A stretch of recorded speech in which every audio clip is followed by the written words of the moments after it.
السلام عليكم، مرحبا بكم مرة أخرى في الفيديو التكميلي للدالة ديالنا.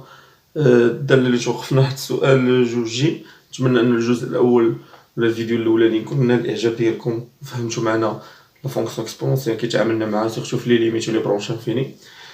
بقينا في السؤال جوج جي، لقينا واحد الوضع، لقينا واحد المقارب مائل اسمبتوت اوبليك، يعني ضروري غيسولونا على الوضع النسبي معاه، يعني لا بوزيسيون غولاتيف، واش فوق المنحنى ديالنا فوق المستقيم ولا تحت المستقيم. دونك كيفاش نتعاملوا معها في لا بوزيسيون غولاتيف؟ الفو يستودي لو سين ديال اف دو اكس مو ايكغيك، يعني ندرسوا اشارات اف دو اكس ناقص ايكغيك. الا كانت اف دو اكس ناقص ايكغيك موجبه بوزيتيف سي اف فوق ايكغيك، الا كانت اف دو اكس مو ايكغيك نيجاتيف سي اف تحت ايكغيك، يعني او دسو دو ايكغيك. دونك حنا غنمشيو اول حاجه نحسبوا اف دو اكس مو ايكغيك، غندرسوا الاشاره ديالها اف دو اكس مو ايكغيك. شنو هي اف دو اكس؟ اف دو اكس هي اكس موان 2 اكس بو اكس بلس اكس موان 2 موان ايكغيك اللي هي اكس موان 2. غتمشي لي هادي مع هادي كامله، دونك كتبقى لي اف دو اكس موان ايكغيك تتساوي اكس موان 2 اكس بو اكس، ساشون كو ليكسبونونسيال توجور بوزيتيف، دائما ليكسبون موجب، يعني اشارات اف دو اكس ناقص ايكغيك غتكون هي اشارات اكس ناقص جوج. دونك هادشي غنقولو عليه لدينا ليكسبو اكس موجب، اذا اشارة اف بريم هي اشارة اف دو اكس ديال اكس موان 2 و اكس موان 2 بولينوم بريمير دوغري، حدودية بالدرجة الأولى. كلشي تعرف يدير جدول الإشارة ديالها، اللي متعرفش يدير جدول الإشارة ديالها مشكل كبير. دونك موان لانفيني بلوس انفيني، حدودية بالدرجة الأولى اكس موان 2 تتنعدم في جوج، إشارة أ عكس إشارة أ، هادي هي اف بريم دو اكس، هادي هي اف دو اكس. دونك تناقصية تزايدية، ماشي تناقصية تزايدية عفاكم، ماشي جدول التغيرات، هنا تنديرو جدول الوضع النسبي، يعني تكون اف دو اكس ناقص ايكغيك، يعني هنا سي اف تحت ايكغيك، سي اف او دسو دو ايكغيك، و هنا سي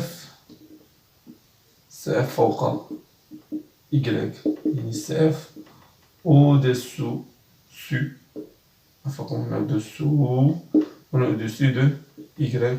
وهاد البوان تتسمى نقطة تقاطع. شحال من واحد يقولك بوان دانفليكسيون، نقطة انعطاف، لا، هادي نقطة تقاطع اي جوج، والصورة ديال جوج غنلقاوها هي صفر. متفقين؟ دونك هنا نكونو سالينا الوضع النسبي، ونمشيو للسؤال تلاتة ألف. قالوا لنا بين أن اف بريم دو اكس تساوي جو دو اكس، ما يكون اكس ينتمي ل ار. دونك اف بريم دو اكس تتساوي، ولا ديريفي ديالهاش الشقاق ديال اكس موان 2 اكس بو اكس زائد اكس موان 2. هنا غنحاولو نديرو الاشتقاق ديال جوج دالتين، و درناها في الجزء الأول. القاعدة ديالها هي اكس موان 2 بريم فوا اكس بو اكس بلس اكس بو اكس بريم فوا اكس موان 2 بلس الشقاق ديال اكس هو واحد والشقاق ديال جوج هو زيرو. دونك نكملو، الشقاق د اكس واحد، الشقاق د جوج زيرو، دونك واحد في الاكس بو اكس هو الاكس بو اكس زائد الشقاق د الاكس بو اكس هو الاكس بو اكس عامل اكس موان 2 بلس واحد.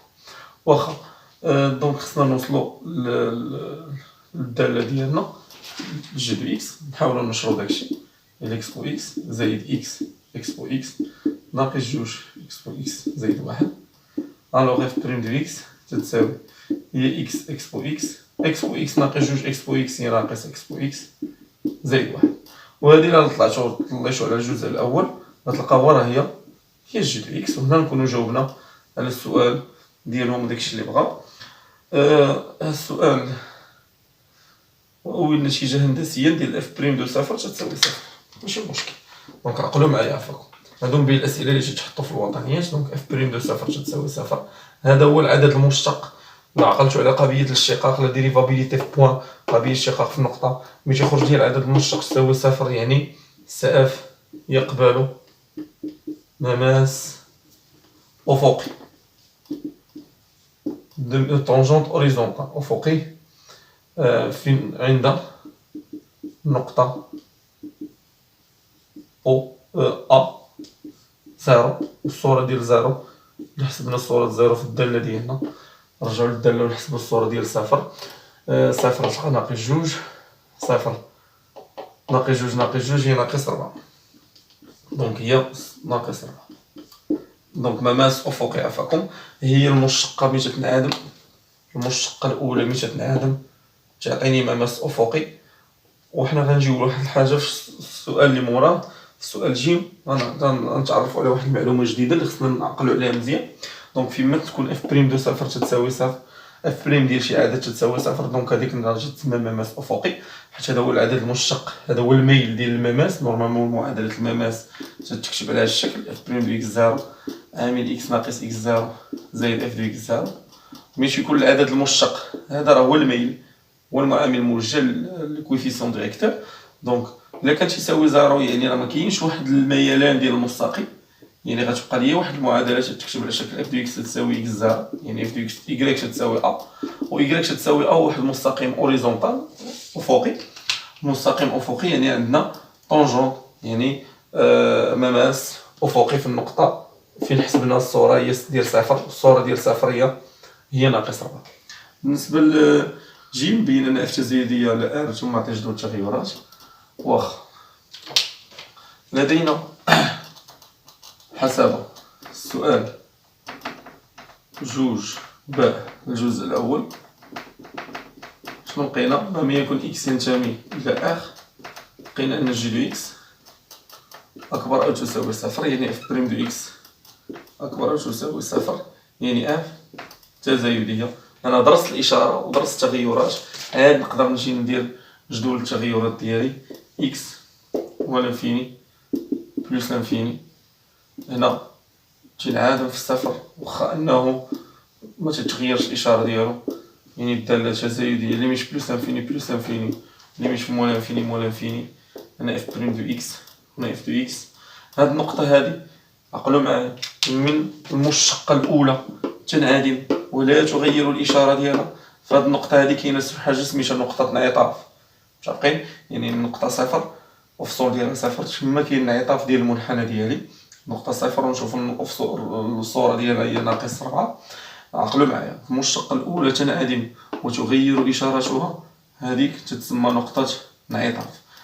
واحد نقطه انعطاف كاين دو ميثود باش نجبدوها، سواء من المشقه الاولى تكون تتنعدم ولا تغير اشارتها ساني لو نو شونج با دو سين بحال هاد الحاله هادي، يعني نقطه انعطاف. اما تنعدم المشقه الثانيه كما غنمشيو نديرو في السؤال اللي موراه، المشقه الثانيه تنعدم وتغير اشارتها.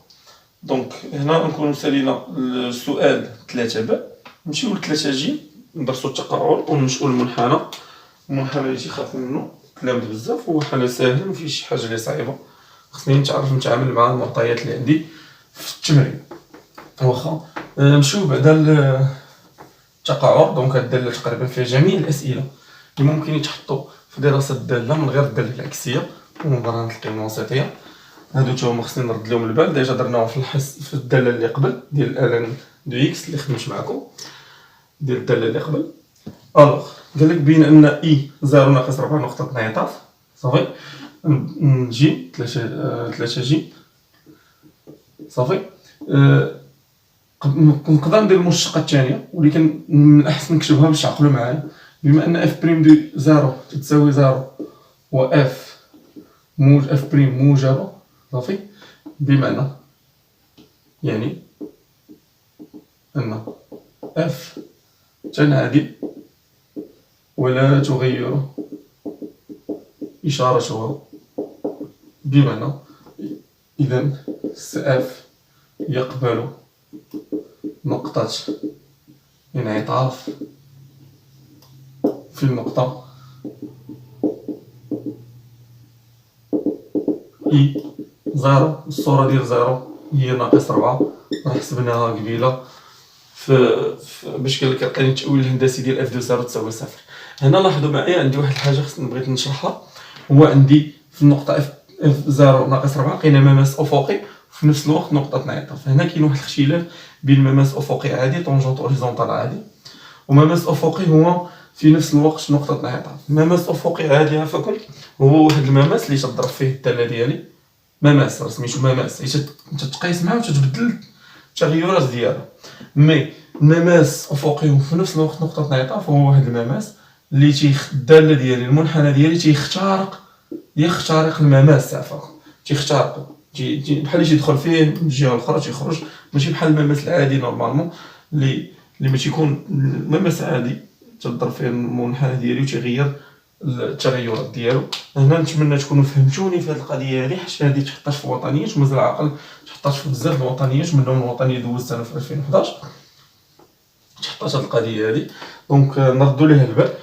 نقطه انعطاف مماس افقي ونقطه انعطاف في نفس الوقت، المماس ديال المنحنى ديالي تيخترق ليا المماس. باش نديرو دراسه التقعر باينه خصنا نحسبوا المشتق الثاني، وهنا تكون سهله عندنا القضيه، ما عندناش مشكل حيت عندنا اف بريم دو اكس تساوي جي دو اكس، بما اننا بغينا اف سكوند هي جي بريم، والجي بريم ديجا حاسبينها في الجزء الاول، دونك ما غاديش نتعذبوا بزاف.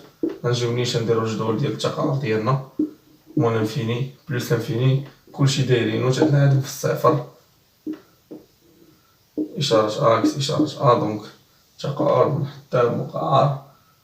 وهنا هي نقطه انعطاف اي 0 ناقص 4 وهي اللي لقينا هنايا بلا ما نحسبوا المشتقه الثانيه. انا شرحتها هكا علاش؟ حيت بعض الخطرات ما تطلبوش منا المشتقه الثانيه تيقول لك نيشان عطيني نقطه انعطاف بلا ما نمشي نحسب المشتقه الثانيه ونتعذب راسي. حيت بعض الخطرات حتى في الوطنيه الجزء الاول ما تيكونوش عطينا نحسبوا، تيكون عاطيك جدول التغيرات من كاع في الجزء الاول تاخذ تجبد منه الاشاره ديالو، انت تمشي للجزء الثاني تلقى المشتقه الثانيه تلقى مثلا بحال هكا خصك دير الجي بريم واش تحسب الجي بريم وترونها. دونك افاكم عقلوا معايا على هاد الامور هادي. ملي تكون المشتقه الاولى تنعدم ولا تغير اشارته هذيك النقطه تتسمى نقطه انعطاف. الا كانت المشتقه الاولى تنعدم وتغير اشارته هذاك مماس عادي، كانت تنعدم ولا تغير اشارتها مماس افقي، ولكن او ميم طون راه نقطه انعطاف. ماشي نقول مماس افقي ونقطه انعطاف يعني المماس المنحنى ديالي غيخترق الداله غيخترق المماس ديالي. دونك هنا بقى لينا السؤال الاخير هو نرسموا الشكل ديالنا وعطاونا الوحده اللي هي 1 سنتيم، ونكون منتهيين من هاد الداله هادي اللي تنظن لي داله سهله بزاف فيها شي حاجه اللي صعيبه. نحاولوا نرسموا لي زاليمون اللي عندنا. اول حاجه عندنا واحد المماس افقي في النقطه 0 ناقص 4 ناقص 1 ناقص 2 ناقص 3 ناقص 4. عندنا واحد المماس هنا عفوا ما عنديش المسطره باش نحاول نرسم معكم داكشي على شيء، مي المهم هي توصلكم الفكره. هنا عندنا واحد المماس افقي في ناقص 4 صافي، هذا هو او ناقص 1 ناقص 2 ناقص 3 ناقص 4. عندنا مماس افقي، عندنا واحد المستقيم مائل معادلته قريب مائل معادلته اكس ناقص 2. باش نرسم هذا المستقيم خصني جوج نقيطات اكس يكري، نعطينا 0 يعطيني ناقص 2، عطيتو 0 2 يعطيني 0 0 ناقص 2 هي ناقص 2، عطيتو 2 ناقص 2 صافي. اكس 0 يكريك اكس 0 يكريك ناقص 2 ها هي، و اكس عفوا اكس 0 يكريك ناقص 2 هي هادي، اكس 2 يكريك 0 هي هادي. دونك المنحنى ديالي عندي في بجوار ياك عقلتو معايا بجوار مول انفيني، يعني يكون هنا في هاد الجهه هادي عندي ما ندير بها الفوق، وعندي نقطه تقاطع. لا عقلتو نقطه التقاطع تلقاوها هي النقطه 2 0 هي نقطه التقاطع مع المستقيم إيكغيك تساوي إكس ناقص 2. دير الوضع النسبي. المنحنى ديالي كي غيجي عفاكم عندنا جدول التغيرات كندير بحال هكا دالة تزايدية من موال انفيني بلس انفيني هنا بلس انفيني وهنا موال انفيني. في موال انفيني لقينا مقارب مائل هو هذا اللي رسمناه هنا، مقارب مائل غيمشي مقارب غيمشي حتى لهنا لهاد المماس كيما قلنا غيخترق غيبدل الانعطاف ديالو غيطلع ليا من هنا هاد الداله ديالي. دونك هي تزايديه لهاد المماس هنا وغطلع ليا غطلع فين عندي في بلس انفيني فرع الجميع تجاه محور الاراتيب برونش بارابوليك لا ديريكسيون ديالها لاكس دي زابسيس وغطلع بحال هكا. وهذه هي الداله ديالي هنا فين كانوا زبلوها شي شويه الدراري في هاد الداله في هذا الممس هذا اللي ما ردوش ليه البال. وهنا نكونوا انتهينا عفاكم من هاد الداله هذه. نتمنى نكون نال الاعجاب ديالكم. نتلاقاو في فيديوهات جداد ان شاء الله، ندوزو شويه الاعداد العقديه والتكامل على حسب الرغبه ديال الطلبه والتلاميذ. ما تنساوش تبارطاجيو الفيديو مع صحابكم. ونشكركم مره اخرى على كاع لي ميساج اللي توصلونا. وحنا معكم ان شاء الله. شدوا زاد المحنه، تهلاو في راسكم، والسلام عليكم.